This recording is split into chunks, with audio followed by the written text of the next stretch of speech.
আমরা সকলে শক্তি অনুভব করতে চাই। এবার যদি আপনাকে জিজ্ঞেস করা হয় যে সবথেকে বেশি শক্তির অনুভব কোথা থেকে করা সম্ভব, তখন কেউ কেউ বলবেন পুষ্টিকর আহার গ্রহণ করলে, ব্যায়াম করলে, কেউ বলবেন ধন লাভ করলে, বন্ধুদের থেকে, পরিবারের থেকে, আদি ইত্যাদি। এইভাবে আপনি শক্তির অনুভব অবশ্যই করতে পারেন, কিন্তু সবথেকে বেশি শক্তির অনুভব যদি আপনি করতে চান তাহলে তা পাবেন শুধু একতার দ্বারা, সংগঠনের দ্বারা। যদি আপনাকে উদাহরণ দিই, নিজের এই হাতটাকে দেখুন, 5টা আঙুল রয়েছে। কোনো একটা বস্তুকে নিজের একটা আঙুল দ্বারা তুলে ধরার চেষ্টা করে দেখুন, বড়ই কষ্ট হবে। তখন আপনি বুঝতে পারবেন যখন এই 5টি আঙুল একত্রিত হয় তখন কোনো কাজ কতটা সহজ হতে পারে। এটাই হলো শক্তি, একতার। সব থেকে ভালো উদাহরণ যদি আপনাকে দিই তাহলে বাঁশি। এই বাঁশি থেকে অত্যন্ত মধুর সুর নির্গত হয় যা সবার মন প্রসন্ন করে দেয়। এই কথা সত্যি, কিন্তু এই বাঁশি আমি একটা বা দুটো আঙুল দিয়ে বাজাতে পারবো না।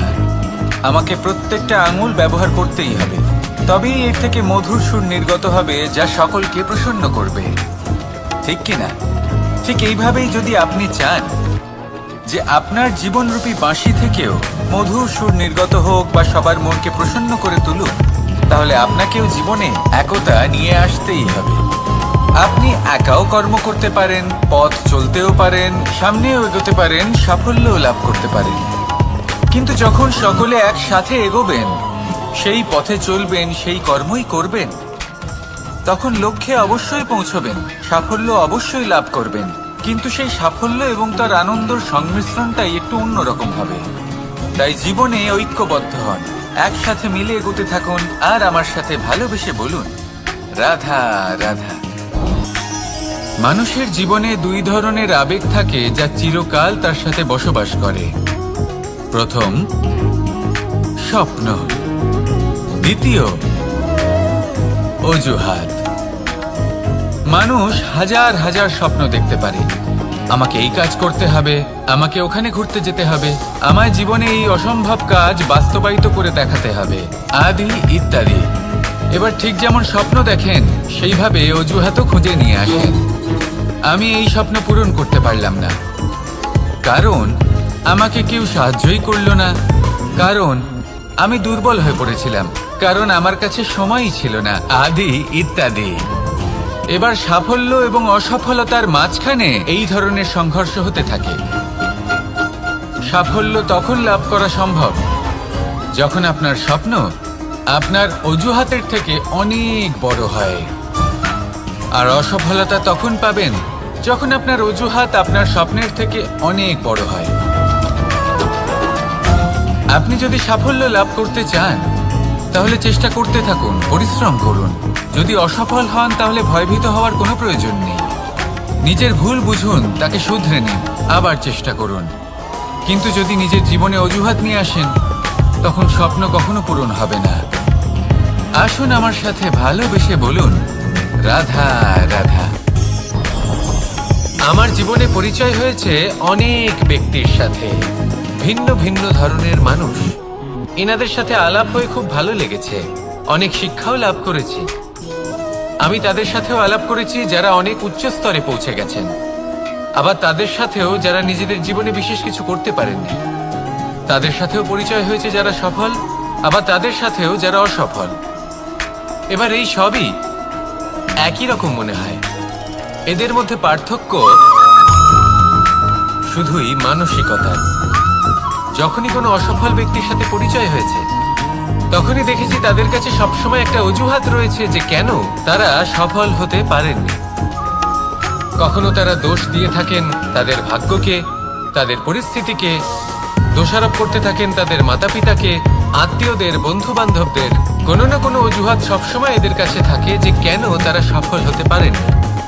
সেখানেই যখন সফল ব্যক্তির সাথে পরিচয় হয় তাদের কাছে সবসময় একটা কারণ থাকে যে কিভাবে এই সমস্যাগুলির ঊর্ধ্বে উঠে সাফল্য লাভ করা যায়।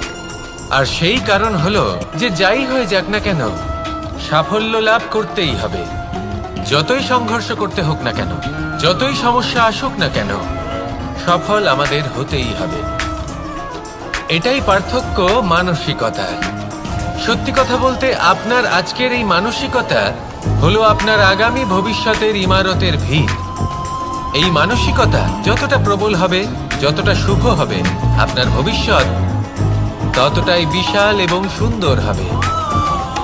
তাহলে সমস্যার উপর নয়, সাফল্যের উপর মনোযোগ কেন্দ্রীভূত করুন, জীবনে এগোতে থাকুন আর আমার সাথে ভালোবেসে বলুন রাধা রাধা। অ দিয়ে অন্ত, আ দিয়ে আরম্ভ। এই দুইয়েরই রাশি সমান। যদি আপনি মন দিয়ে দেখেন তবে দেখবেন এদের সম্পর্ক খুবই নিবিড়। কিভাবে? যখন কোনো কিছু শুরু হয় এটা নিশ্চিত হয়ে যায় যে তা সমাপ্তও হবে। আরম্ভই যদি না হয় তা সমাপ্তও হবে না। যা আরম্ভ হয়েছে তার সমাপ্তি হলো অবশ্যম্ভাবী। এটাই হলো প্রকৃতির নিয়ম, একে এড়ানো যায় না। এবার এই কথা আমরা সকলে জানি। এবার মানুষ কি ভাবে যে সমাপ্তির পরে কি হতে পারে, এর উত্তর তাদের কাছে নেই। তাদের উচিত অন্য কোনো বিষয় ভাবা যা বেশি গুরুত্বপূর্ণ। এবার মানুষ এটা জানে না যে মৃত্যুর পরে কি হতে পারে, কিন্তু এই কথা অবশ্যই জানে যে জন্ম থেকে মৃত্যু পর্যন্ত এই সময়, যাকে আমরা জীবন বলে থাকি, এই সময় আমরা কর্ম করতে পারি। এই কথা তো আমরা জানি। তাহলে এমন কি কর্ম করা যেতে পারে যা আমাদের সমাপ্তির পরও আমাদের প্রাসঙ্গিক করে রাখতে পারে, এই বিষয়ে ভাবা উচিত। যে জন্মগ্রহণ করেছে তার মৃত্যু হবেই, এটা সাধারণ বিষয়। কিন্তু ইতিহাস আজও সেই সকল মানুষজনকে স্মরণ করেন যাদের এই সংসার তাদের মৃত্যু নয়, বরং তাদের জীবনকালে যে কর্ম তারা করেছেন তার দ্বারা মনে রাখেন। সেই কর্মের কারণে এই সংসারে তাদের নাম, তাদের কর্ম, তাদের ব্যক্তিত্ব, তাদের কীর্তি অমর হয়ে থাকে এবং থাকবে। আপনার কাছে এতটা সময় নেই যতটা আপনার মনে হচ্ছে আপনার কাছে আছে। সেই জন্য যত শীঘ্র সম্ভব শ্রেষ্ঠ কর্ম করুন, যতটা পারবেন ততটা অধিক সুকর্ম করুন। এই সংসারে নিজেকে অমর করে তুলুন আপনার মৃত্যুর পরেও, আর আমার সাথে ভালোবেসে বলুন রাধা রাধা। দীপাবলি আমাদের সবথেকে বড় উৎসব।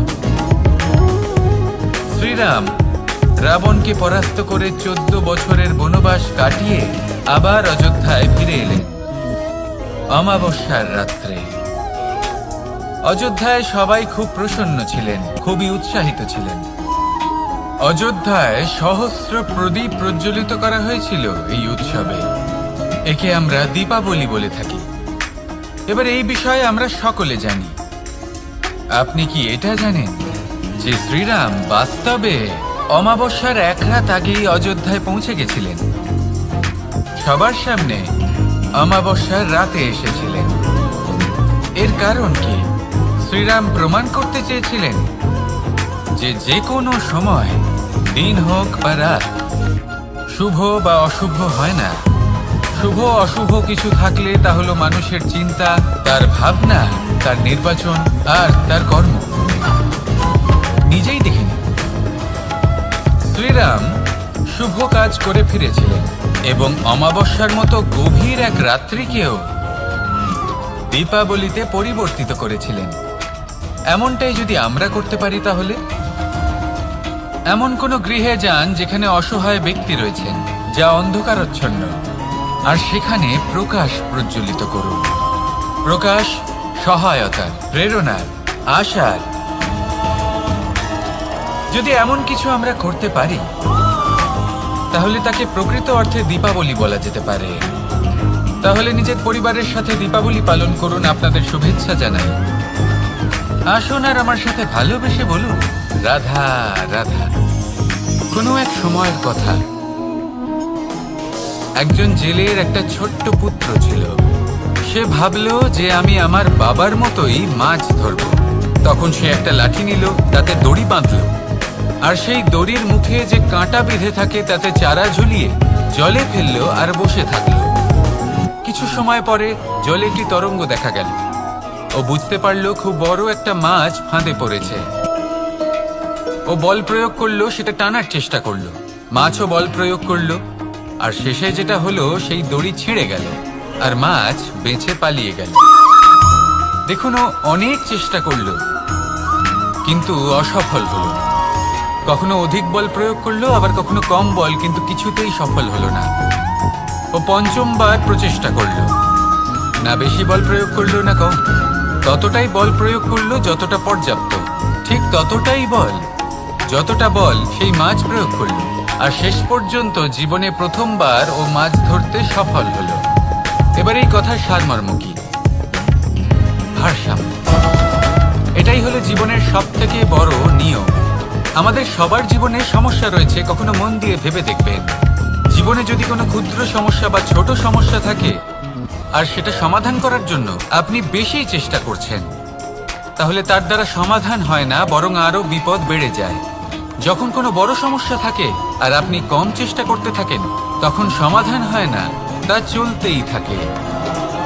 শুধু এটাই হলো ব্যাপার।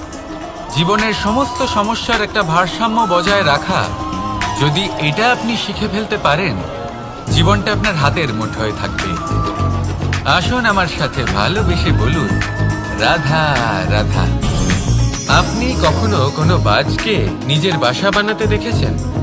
এই বাজ যখনই কোনো বাসা বানায়, তখন উঁচু গাছের ডালে বা কোনো পর্বতের শিখরে বাসা বানায়, অনেক উচ্চতায়।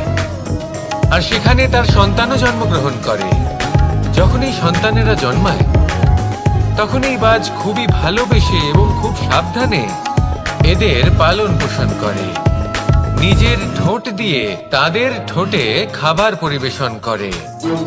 কিন্তু যেই সেই সন্তানেরা হৃষ্টপুষ্ট হয়ে যায় এবং সেই কথা বাজ নিজে বুঝতে পেরে যায়, সেই বাজ নিজেই সেই বাসা ছিন্ন ভিন্ন করে দেয়।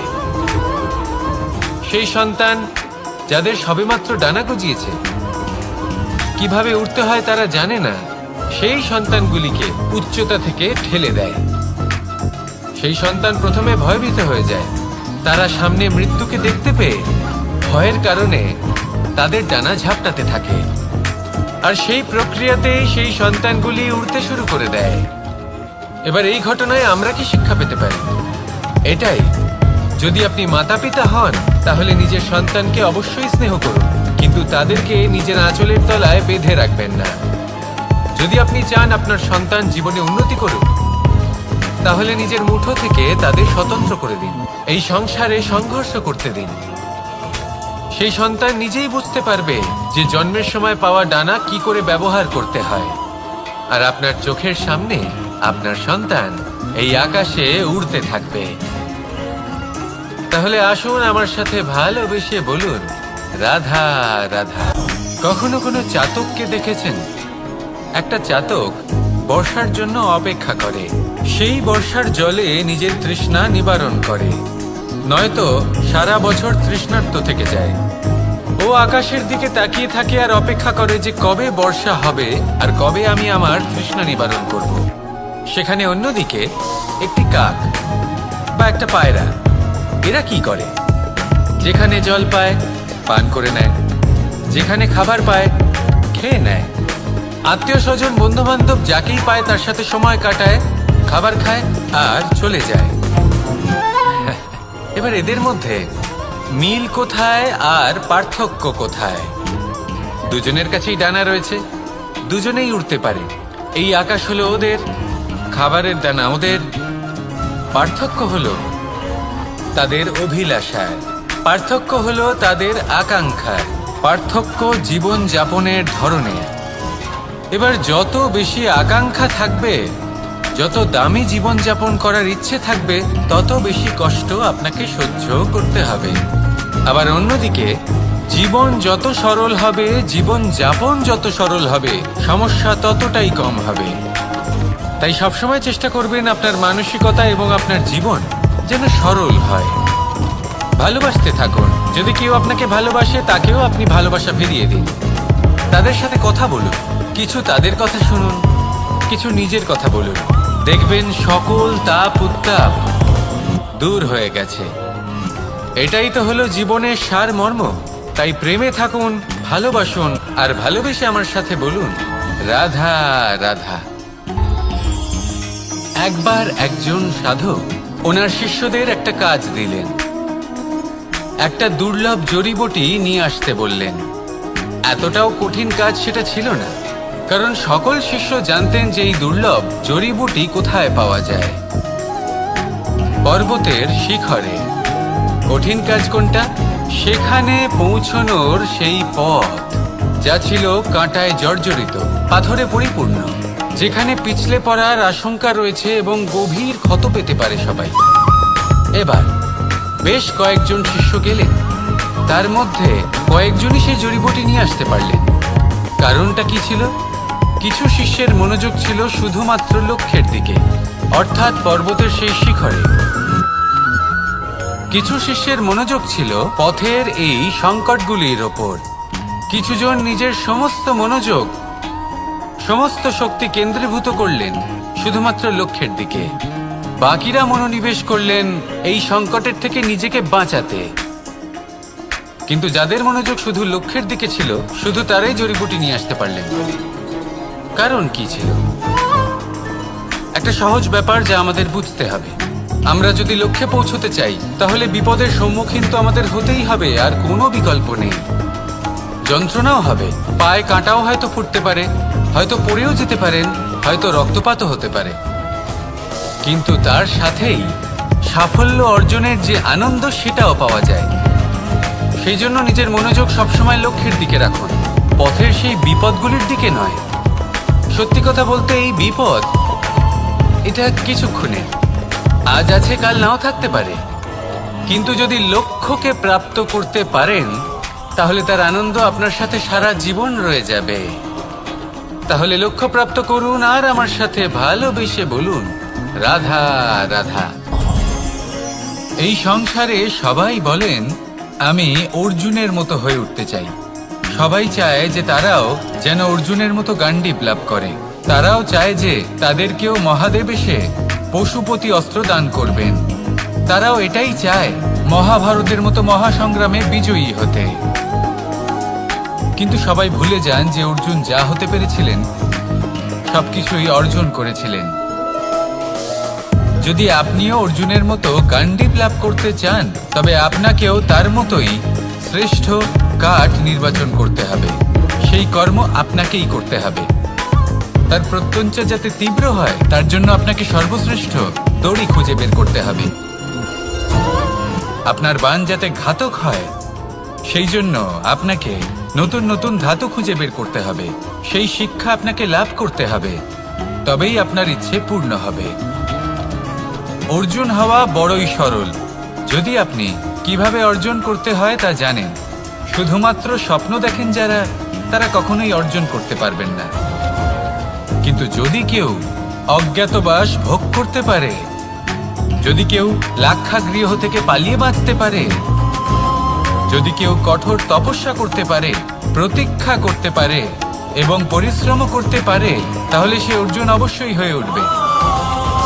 যদি আপনি অর্জুন হয়ে উঠতে চান, তাহলে কর্ম করতে শিখুন আর আমার সাথে ভালোবেসে বলুন, রাধা রাধা। বিগত দিনের কিছু কথা মনে পড়ে গেল। এক অদ্ভুত ঘটনা যা অমূল্য শিক্ষা দিয়ে যেতে পারে। বিষয় হলো যক্ষের সাথে যুধিষ্ঠিরের কথোপকথন। একবার যক্ষ যুধিষ্ঠিরকে জিজ্ঞেস করলেন, ওনাকে বললেন যে, আমার কিছু প্রশ্নের উত্তর যদি আপনি দিতে পারেন, তাহলে আমি আপনার বাকি ভ্রাতাগণকে আবার জীবিত করে তুলব। সেগুলোর মধ্যে খুব গুরুত্বপূর্ণ আর কঠিন একটা প্রশ্ন ছিল, এই সংসারের সব থেকে শ্রেষ্ঠ আশ্চর্য কোনটি? এই প্রশ্ন আমি আপনাকে জিজ্ঞেস করছি। এবার কেউ বলবেন স্বর্ণ দ্বারা নির্মিত লঙ্কা, এটি হলো সংসারের সব থেকে বড় আশ্চর্য। কেউ বলবেন বরফে ঢাকা সেই পর্বত যা আকাশ স্পর্শ করে। কেউ বলবেন সেই সমুদ্র যার গভীরতা মাপা অসম্ভব ব্যাপার। কেউ বলবেন সেই বায়ু যা আমরা দেখতে পাই না, কিন্তু তা আমাদের জীবন দান করে।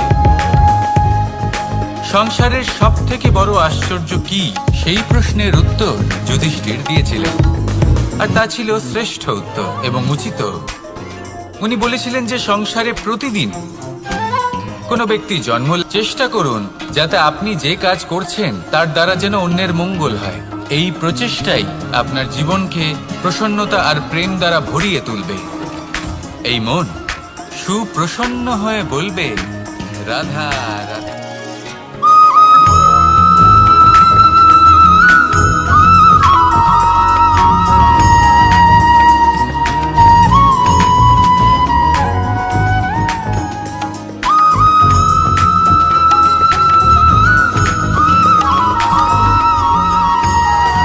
অন্ধকারাচ্ছন্ন রাত্রি যদি এসে থাকে, তাহলে আলোকিত প্রকাশ নিয়ে সূর্যও অবশ্যই আসে।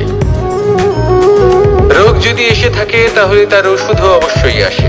সমস্যা যদি আসে, তাহলে সেই সমস্যার সমাধানও নিজে থেকেই আমাদের কাছে চলেই আসে।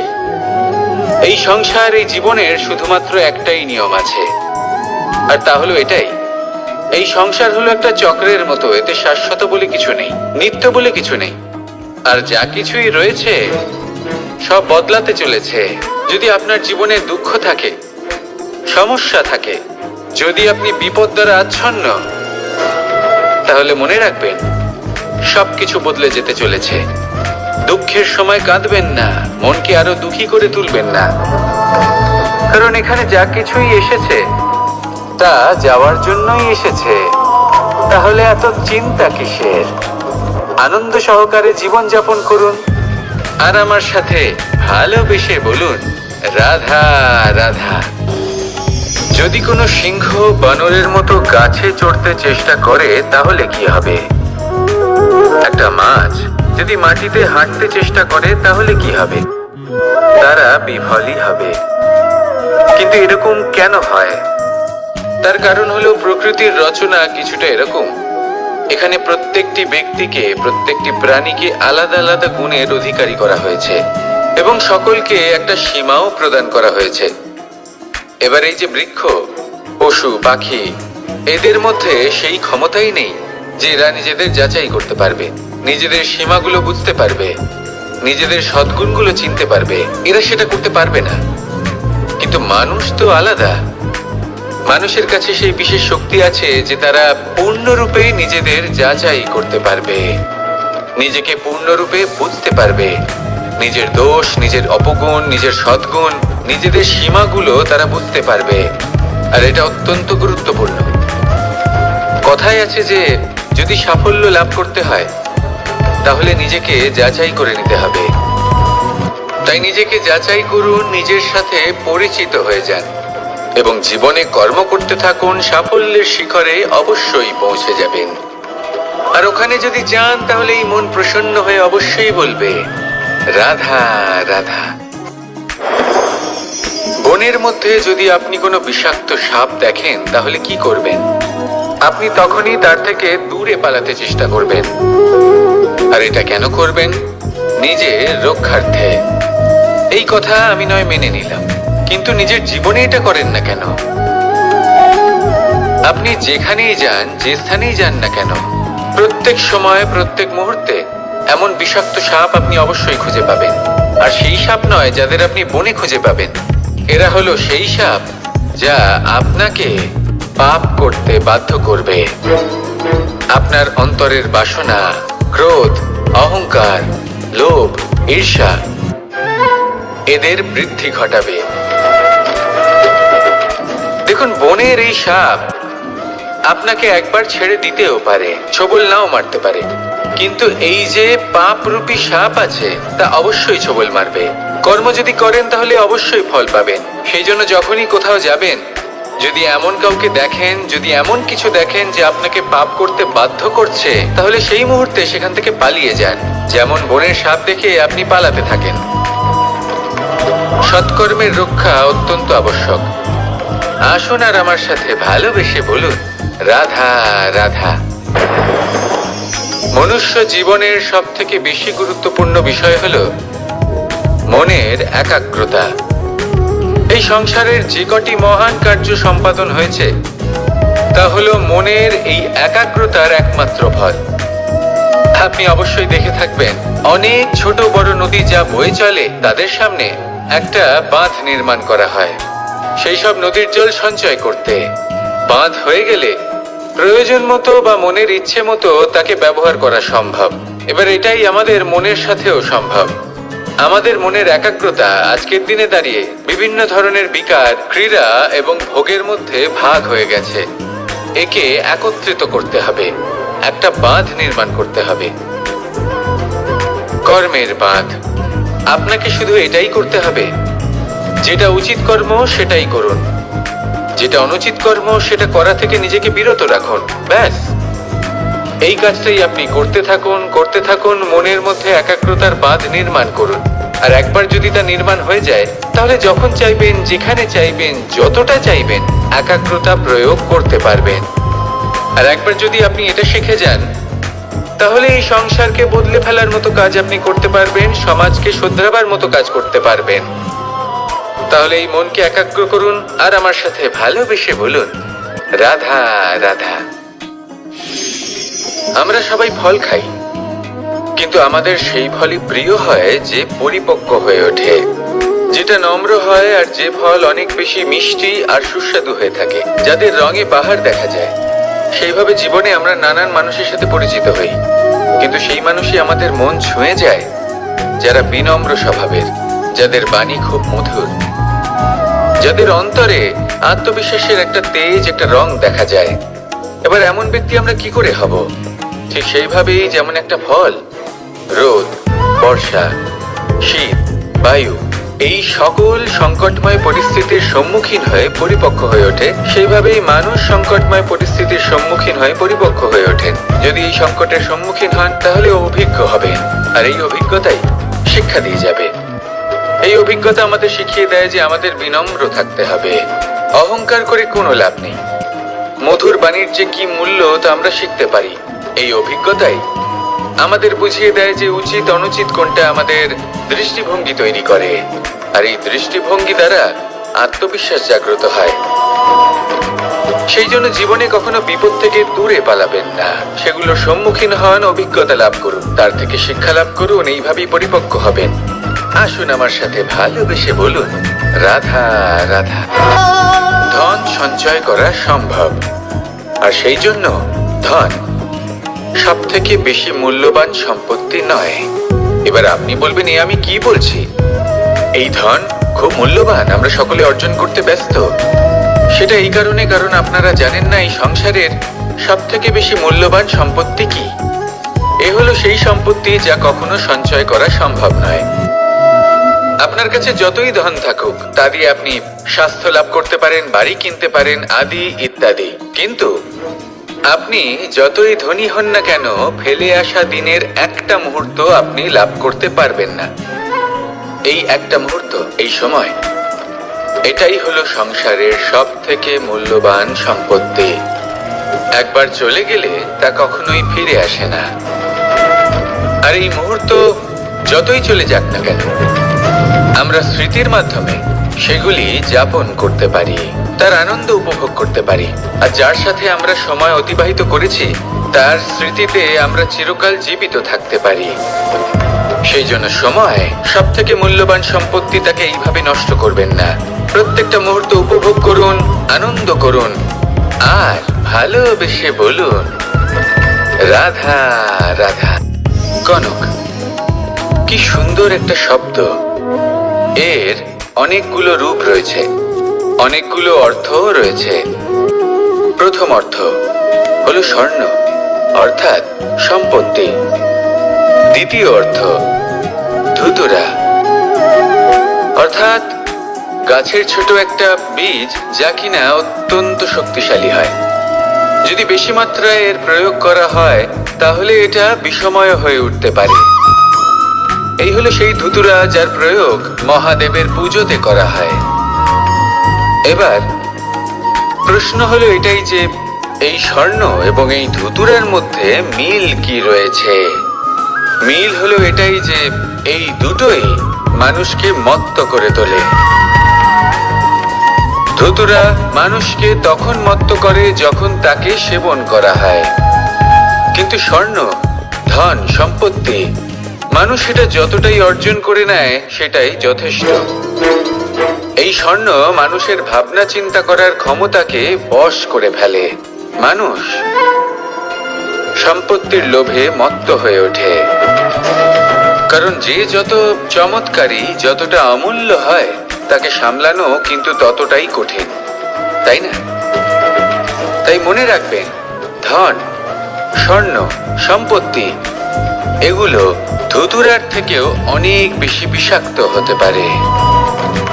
তাই এর ওপর আত্মসংযমের একটা কবচ পরিয়ে রাখবেন এবং বিবেকের শক্তির সাথে এগুলো প্রয়োগ করুন, তবেই কল্যাণ হবে। আসুন আমার সাথে ভালোবেসে বলুন, রাধা রাধা। মানুষের জীবনে 3টি গুণ অত্যন্ত প্রয়োজনীয়: শ্রদ্ধা, বিনম্রতা, যোগ্যতা। যদি জ্ঞান লাভ করতে চান তাহলে শ্রদ্ধার প্রয়োজন, যদি মান লাভ করতে চান তাহলে স্বভাবে বিনম্র হওয়া প্রয়োজন, আর যদি মনোবাঞ্ছিত স্থান লাভ করতে চান তাহলে যোগ্যতার প্রয়োজন। বিষয়টা সহজ। শ্রদ্ধা আপনাকে জ্ঞান দেবে, নম্রতা আপনাকে মান, আর যোগ্যতা উচিত স্থান দেবে। কিন্তু যদি আপনি এই 3টি গুণ সম্মিলিত করেন তাহলে এমন কিছু লাভ করবেন যা এই সব কিছুর থেকে অনেক ঊর্ধ্বে। সম্মান। আর এ হলো সেই সম্মান যা প্রত্যেক মানুষের নিজের জীবনে লাভ করতে চেষ্টা করা উচিত, কারণ এই হলো সেই সম্মান যার কারণে আপনি চলে যাওয়ার পরেও এই সংসার আপনাকে ভালোবাসবে আর মনে রাখবে। আসুন আমার সাথে ভালোবেসে বলুন, রাধা রাধা। জীবনে গতি অত্যন্ত গুরুত্বপূর্ণ, মতিও হলো গুরুত্বপূর্ণ, এবং তার থেকেও বেশি গুরুত্বপূর্ণ হলো সংগতি। একটা জলের ফোঁটা, তার মধ্যে গতি থাকে, প্রকৃতির মধ্যে তা লাভ করার ইচ্ছে নিহিত থাকে, কিন্তু এই যে সঙ্গতি তা নির্ধারিত করে যে এই জলের ফোঁটা ঝিনুকের মুখে পড়ে মুক্ততে পরিণত হবে নাকি বিষাক্ত সাপের মুখে পড়ে বিষে পরিণত হবে। এবার দেখুন, এই জঞ্জাল স্বর্ণকারের দোকানের সামনেও থাকে এবং জঞ্জাল একজন ব্যবসাদারের দোকানেও থাকে, কিন্তু জঞ্জাল যা স্বর্ণকারের দোকানে থাকে তা ব্যবসাদারের দোকানের জঞ্জালের থেকে অনেক বেশি মূল্যবান, কারণ তার মধ্যে সোনার কণার সঙ্গতি থাকে। সেই জন্য জীবনে সঙ্গতির উপর বিশেষ গুরুত্ব দেবেন। যেমন সঙ্গতি তেমনই আপনি হবেন। আসুন আমার সাথে ভালোবেসে বলুন, রাধা রাধা। প্রত্যেক প্রাণী ভালোভাবে জীবন যাপন করতে চান, এটা তাদের স্বভাবে আছে এবং ভাবাটা অনুচিত নয়।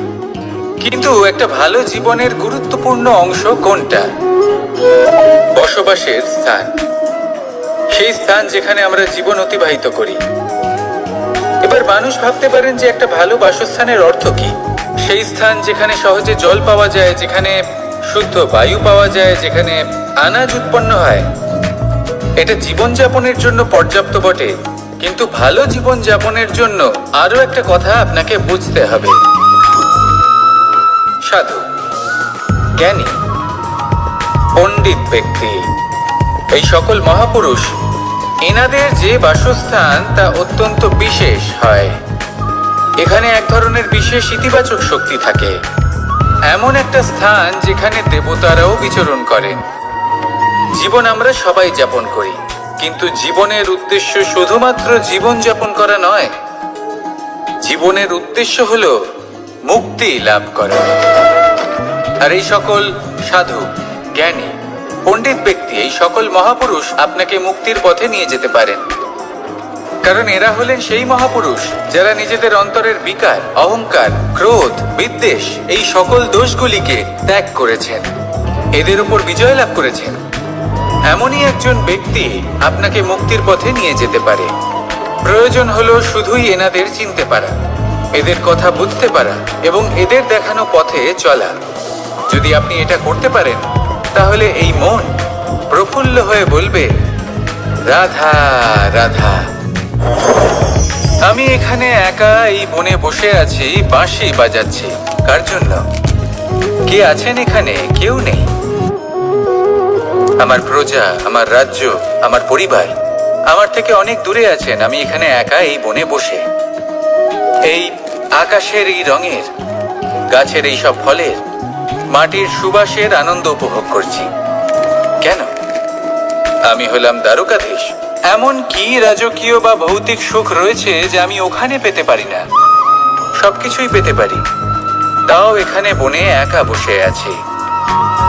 কোন সুখ খুঁজে চলেছি? একা থাকার সুখ।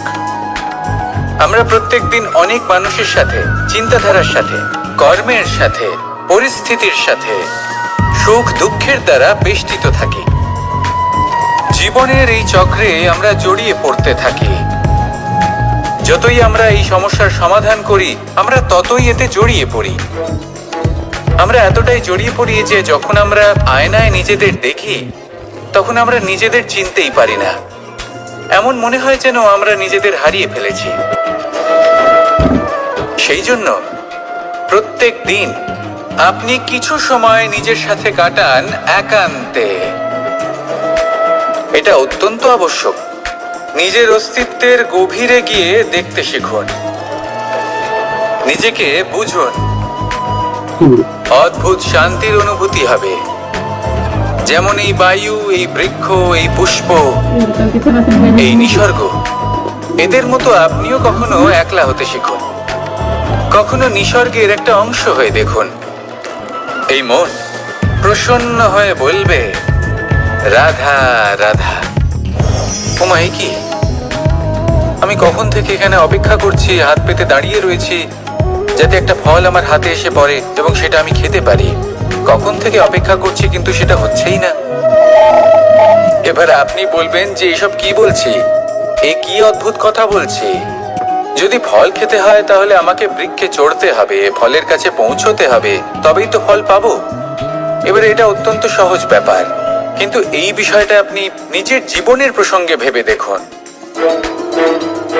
লক্ষ্য কোথায় আছে আপনি জানেন, সেই লক্ষ্যে পৌঁছানোর পথ কি সেটাও আপনি জানেন, সেই পথে চলার ক্ষমতাও আপনার রয়েছে, কিন্তু তাও আপনি নিজের লক্ষ্য লাভ করতে পারছেন না।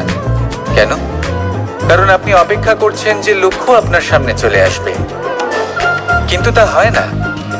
লক্ষ্য সে যাই হোক না কেন, ধন হোক, প্রেম হোক, কোনো সম্মান হোক বা মোক্ষ হোক, যদি আপনি তার দিকে অগ্রসর না হন তাহলে ফল প্রাপ্তি অসম্ভব ব্যাপার, তা কোনোদিনই হবে না।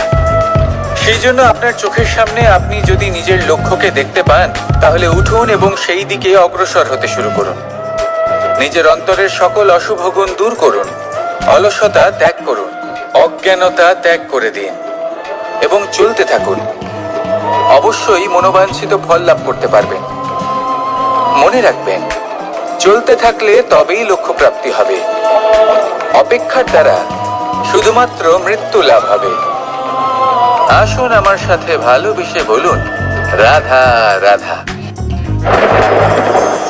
আমি দ্বারকাধীশ এবং আমার সভাতে বিভিন্ন সময় বিভিন্ন ধরনের মানুষ আসেন, নিজেদের দাবি নিয়ে, নিজেদের ইচ্ছে নিয়ে।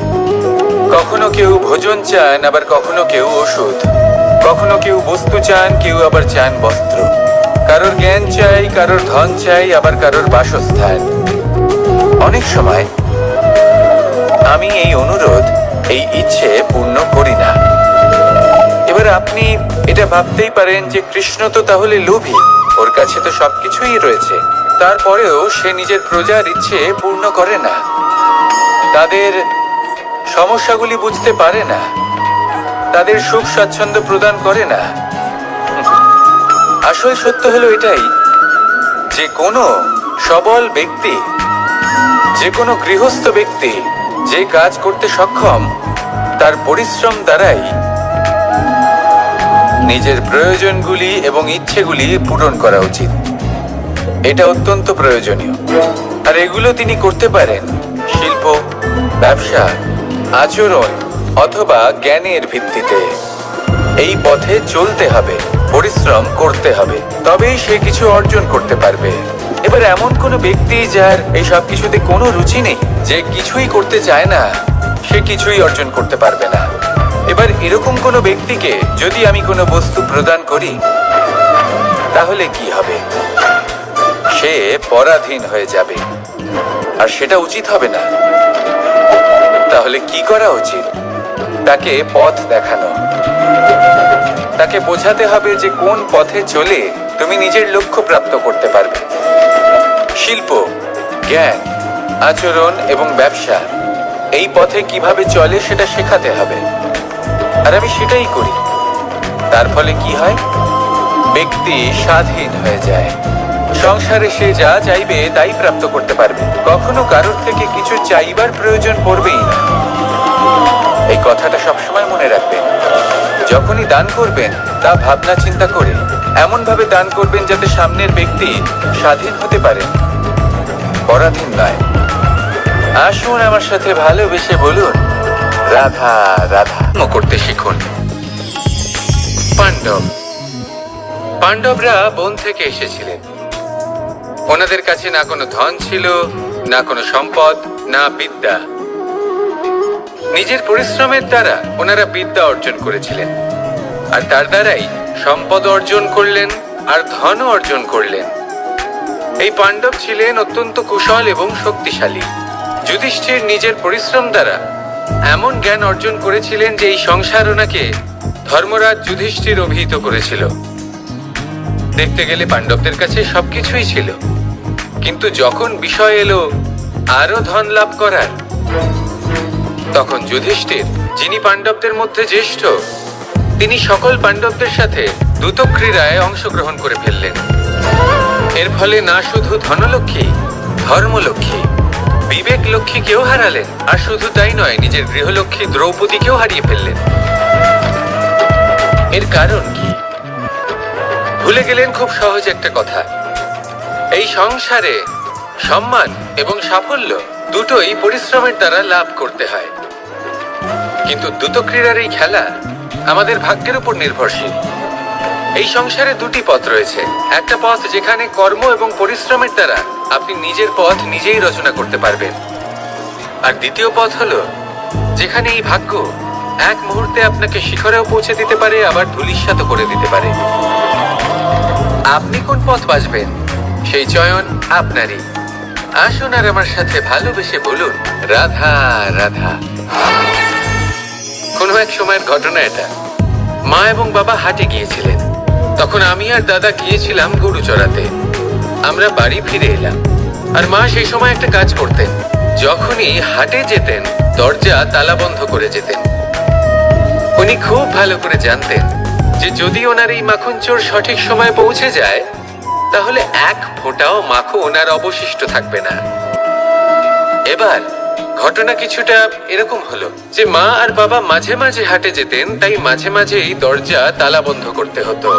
যখন মা আর বাবা ফিরে এলেন তখন বাবা ভুলে গিয়েছিলেন যে এই চাবির গোছা থেকে ঠিক কোন চাবিটা দরজার তালা খোলার জন্য উপযোগী। উনি চেষ্টা করতে শুরু করে দিলেন। একটার পর একটা চাবি দিয়ে উনি চেষ্টা করতে থাকলেন, কিন্তু সেই দরজার তালা তো খুলতেই চাইছিল না।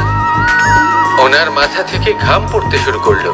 তখন মা বললেন যে তালা ভেঙে দেওয়া যাক। মা চলে গেলেন, আর বাবা বললেন না না দাঁড়াও, আর কিছু চাবি বাকি আছে, এটা হয়তো খুলতে পারবো।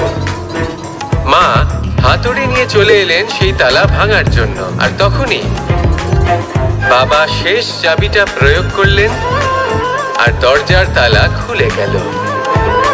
যদি উনি চেষ্টা না করতেন তাহলে এই তালাটাও ভেঙে যেত আর চাবিটাও নষ্ট হয়ে যেত, ঠিক কিনা?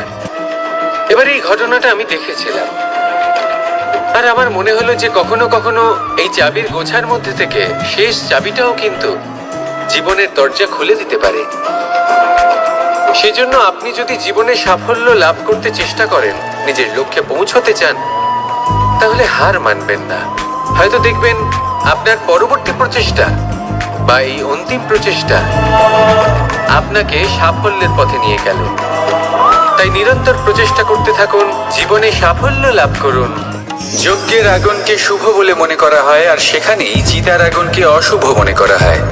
এমনটা কেন হয়? এখানে বিষয়টা হলো লক্ষ্য, বিচার এবং সঙ্গের।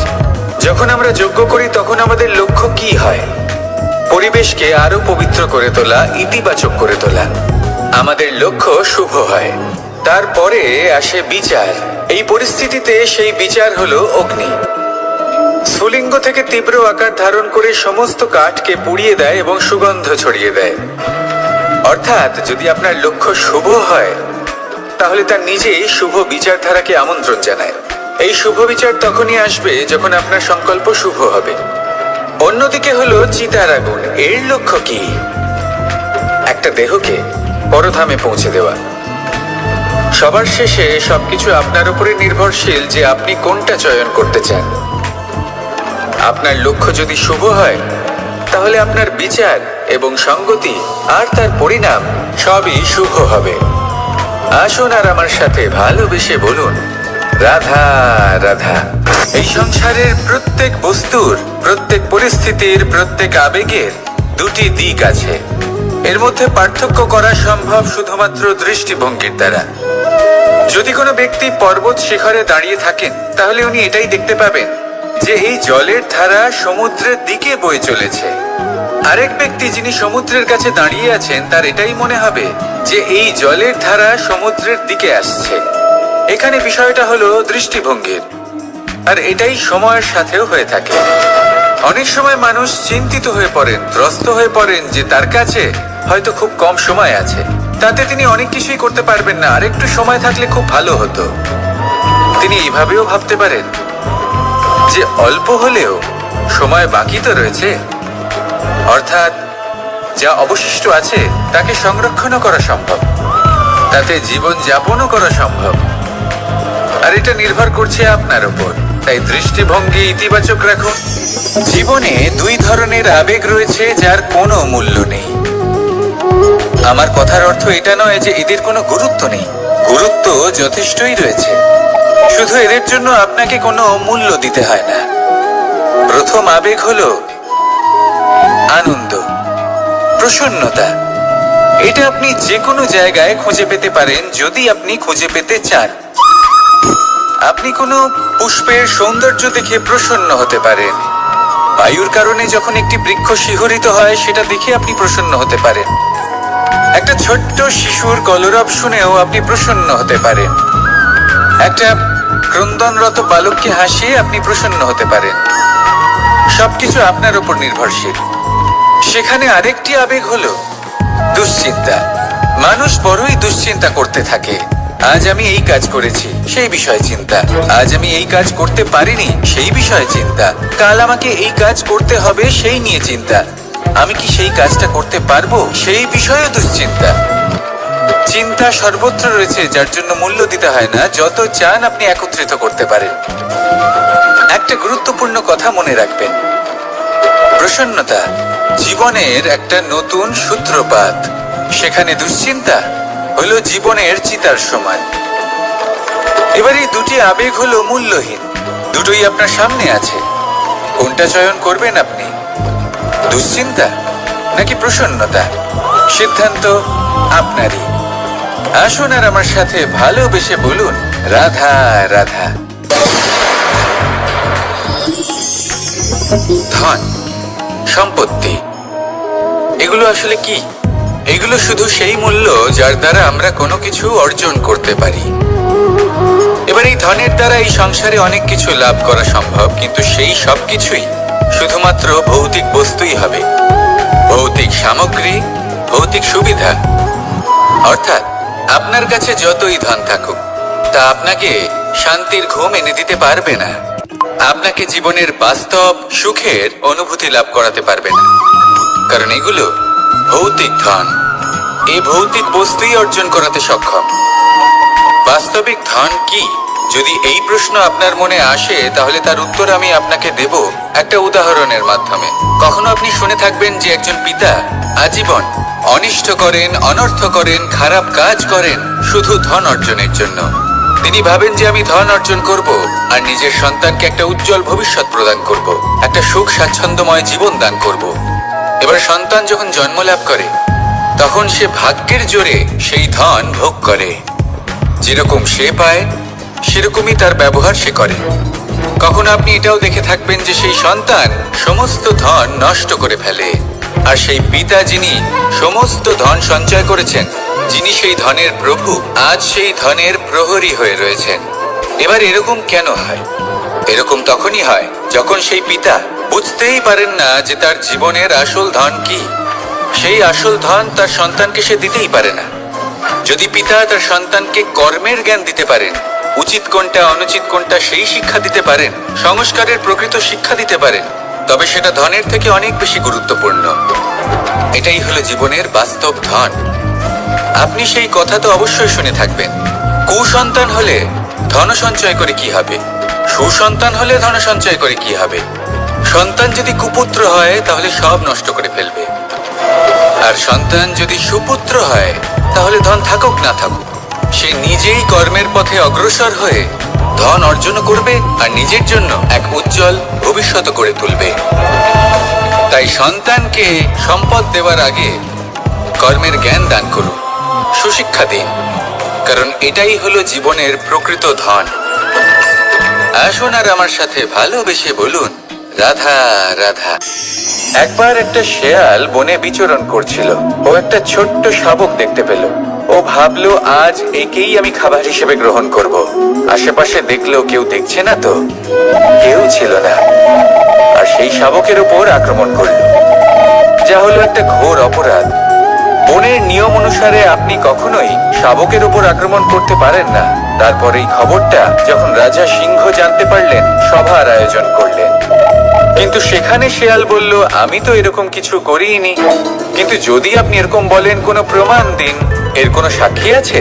তখন রাজা সিংহ প্যাঁচাকে ডেকে পাঠালেন, যে সেই মুহূর্তে বৃক্ষের শাখার উপর বসেছিল। সে সব কিছু দেখেছিল। প্যাঁচা সব সত্যি কথা বলল, আর শেয়ালকে মৃত্যুদণ্ড দেয়া হলো। এবার এই কাহিনী আমি আপনাকে কেন শোনালাম? কারণ মানুষও কখনো কখনো এরকম কর্ম করেন যা শিয়াল করেছে। এটা ভাবেন কেউ দেখছে না যখন আমি অনুচিত কর্ম করতেই পারি। কিন্তু না, আপনি যাই করুন না কেন, কেউ না কেউ অবশ্যই তা দেখছে। কোনো ব্যক্তি না হলেও কোনো প্রাণী, না হলে কোনো যক্ষ বা দেব বা প্রেত। যদি এনারা কেউ না দেখেন, তাহলে ধরিত্রী মাতা দেখেন, যেখানে দাঁড়িয়ে আপনি সেই কর্ম করছেন, তাই না? তাই একটা কথা সবসময় মনে রাখবেন, কে দেখছেন কে দেখছেন না সেই বিষয়ে ভাবা ছেড়ে দিন। এটা খুব সহজ কথা। আপনি যদি উচিত কর্ম করেন, উচিত ফল পাবেন। যদি অনুচিত কর্ম করেন, তাহলে আপনি অনুচিত ফল অবশ্যই পাবেন। সেই জন্য উচিত পথে চলতে থাকুন, উচিত কর্ম করতে থাকুন, আর আমার সাথে ভালোবেসে বলুন, রাধা রাধা। আমরা সবাই জীবনে নিজের জন্য সবচেয়ে ভালোটাই চাই, সবচেয়ে ভালো সুবিধে পেতে চাই, সবচেয়ে বেশি সম্মান পেতে চাই। কিন্তু সবার পক্ষে এই সব পাওয়া কি সম্ভব? হ্যাঁ, নিশ্চয়ই। শুধু একমাত্র বাধা সময়। আমাদের জীবনের কোনো স্থায়িত্ব নেই। তাই যদি সময়ের সদ্ব্যবহার করেন, তাহলে একটু সুবিধে হতে পারে। এবারে দেখুন, যাদের সবসময় স্বপ্ন দেখতে ভালো লাগে, তার জন্য রাত্রি কম পড়ে যায়। আর যারা স্বপ্ন পূরণ করতে চান, তাদের জন্য দিন কম পড়ে যায়।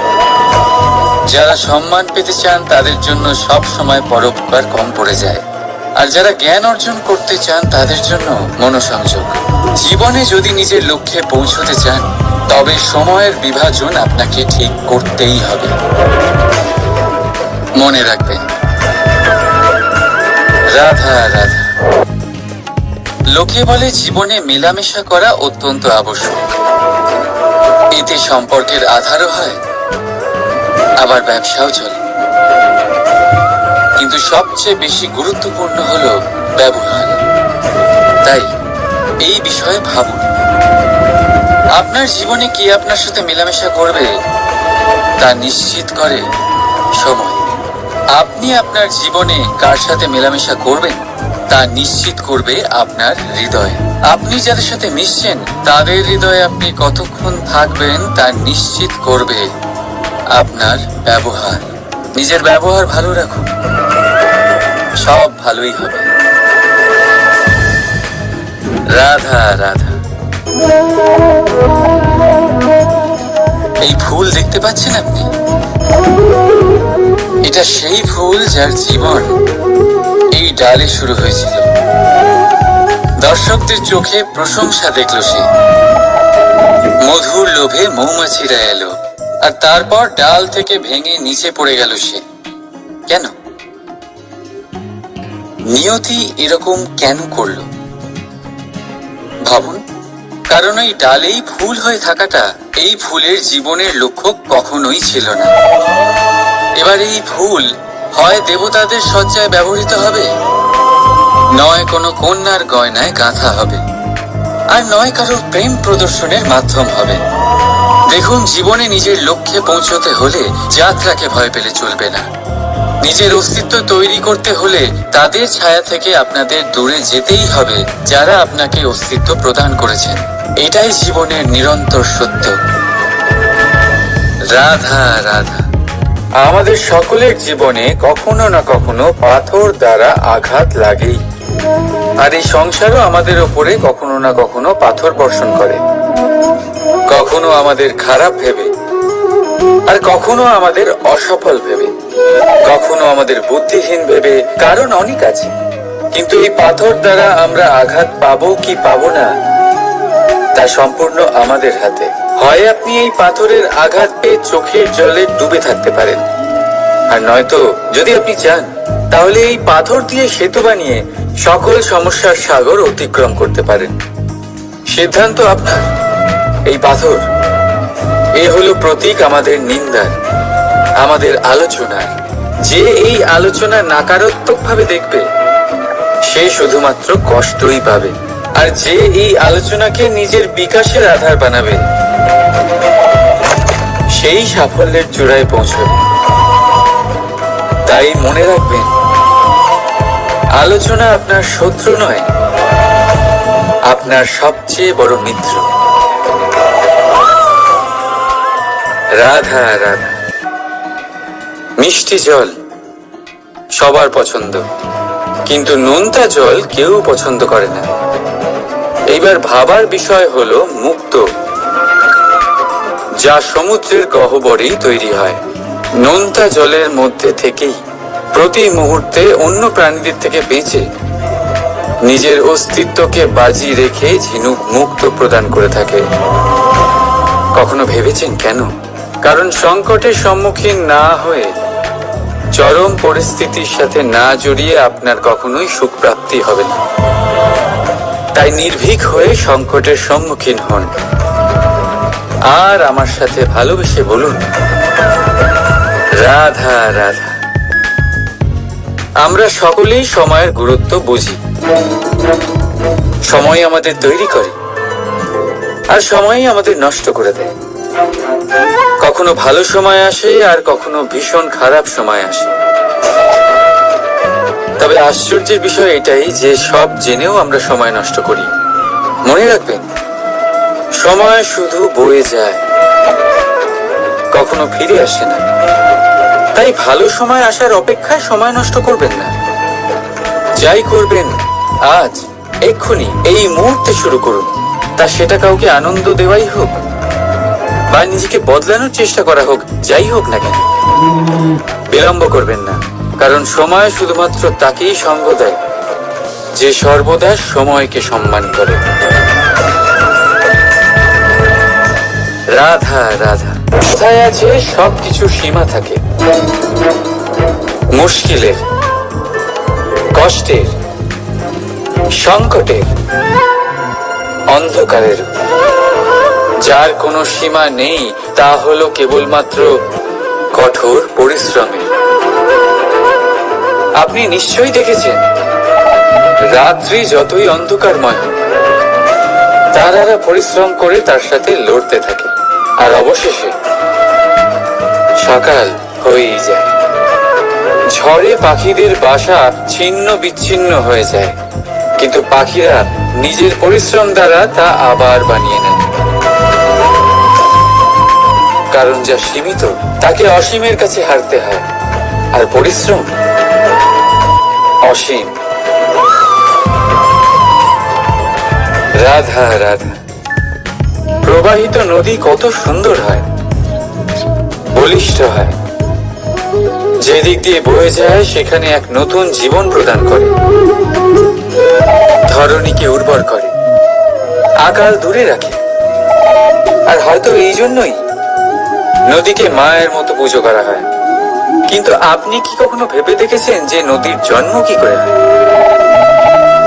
এ কি শুরু থেকেই এমন বিশাল আর খরস্রোতা হয়? না, বৃষ্টির ছোট ছোট ফোঁটা একসাথে সম্মিলিত হয়ে এক সূক্ষ্ম ধারা তৈরি করে, আর সেই ধারাগুলি পর্বতের বরফ কেটে তাদেরকে গলিয়ে জলপ্রপাত হয়ে ঝরে পড়ে পাথরের সাথে ধাক্কা খেয়ে তারপরেই সে নদী হয়ে ওঠে। ঠিক সেইভাবেই এত সহজে কেউ মহান হয়ে ওঠে না। ছোট ছোট চেষ্টা মিলে এক বিশাল ব্যক্তিত্ব তৈরি করে। তাই জীবনে সর্বদাই চেষ্টা করতে থাকুন। অস্তিত্ব নিজে থেকেই প্রকাশ পাবে। রাধা রাধা। কখনো কখনো আমরা নিজের মা বাবার ওপর কতটা রেগে যাই, মনে করি ওনাদের মন আমাদের দিকেই নেই।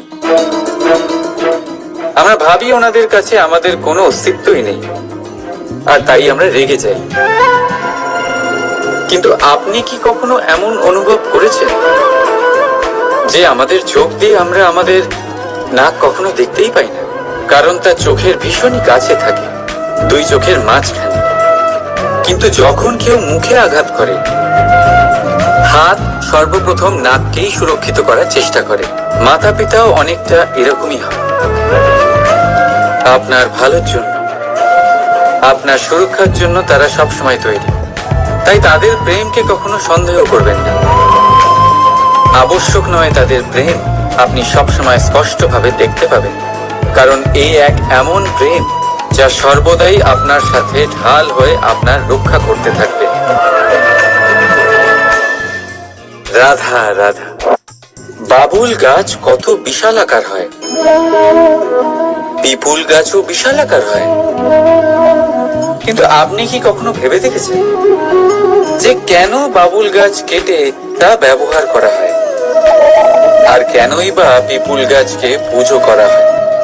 এই জন্যই, কারণ পিপুল গাছ তার নিচে বসে থাকা পথিককে ছায়া প্রদান করে, নিজের ডালে অসংখ্য পাখিদের আশ্রয় দিয়ে থাকে, কাউকে কাঁটা ফুটিয়ে দূরে সরায় না, বরং তাকে শীতল ছায়া দিয়ে তার ক্লান্তি দূর করে। এই সংসারে যদি আপনি সম্মান পেতে চান, তবে পিপুল গাছের মতোই হতে হবে। কিছু দিতে শিখুন, আনন্দ, সুখ, শীতলতা দান করতে শিখুন, আর কাঁটার মতন কাউকে কখনো কষ্ট দেবেন না। সম্মান স্বয়ং হেঁটে আপনার কাছে আসবে। আর মন প্রসন্ন হয়ে বলবে রাধা রাধা।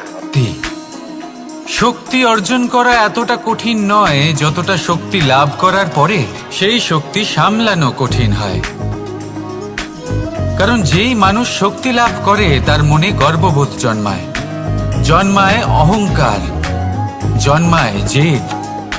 তাই শক্তি প্রাপ্ত করার সাথে বিনম্র থাকাও অত্যন্ত আবশ্যক। আর এটা আমাদের শেখা উচিত বৃক্ষের থেকে। বৃক্ষ যা আমাদের ফল দেয়, বৃক্ষ যা যত ফল দেয় ততটাই ঝুঁকে যায়। আমরা পাথর মারি ওই বৃক্ষের থেকে ফল প্রাপ্ত করার জন্য। সেই পাথরের মার সহ্য করেও বৃক্ষ আমাদের ফল দেয়। কোনো গর্ববোধ নেই, কোনো অহংকার বোধ নেই, আর সেই জন্য এই বৃক্ষের পুজো করা হয়। এটাই হলো মাহাত্ম্য শক্তির সাথে বিনম্রতার। যদি এই শক্তি সৃজন করে থাকে, সাহায্য করে থাকে, সম্বল হয়ে থাকে, তবেই সেই শক্তি উপযুক্ত। আর নয়তো সেই শক্তি একদিন আপনাকে আসক্ত অবশ্যই করবে। তাহলে শক্তি অবশ্যই অর্জন করুন, কিন্তু তার সাথে সেই শক্তি সামলানোর মতো বিবেকও আপনাকে অবশ্যই জাগ্রত করতে হবে। তাহলে আসুন আমার সাথে ভালোবেসে বলুন রাধা রাধা।